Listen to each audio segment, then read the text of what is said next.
बिलोली तालुक्यातील कारला फाटा येथील आरटीओ ऑफिसच्या मागे वाळू ठेकेदाराने जो अनाधिकृत रस्ता चालू केलेला आहे तो 24 तासाच्या आत बंद करण्याची मागणी मी एका निवेदनाद्वारे केली असून बिलोलीचे उपविभागीय अधिकारी, तहसीलदार व जिल्हाधिकारी यांना मी निवेदन दिले आहे।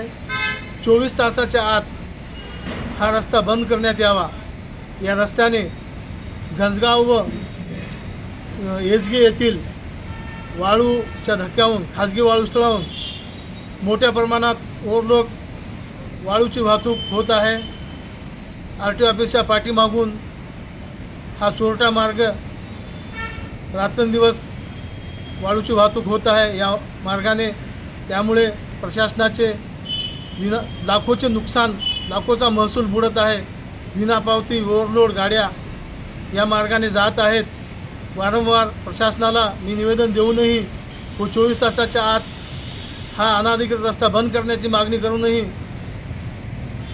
बिलोलीचे तालुका प्रशासन हा रस्ता बंद का करत नाही, याच्यामध्ये काय गोडबंगाल आहे याची चौकशी जिल्हाधिकारी साहेबांनी करावी अशी मागणी मी केली आहे।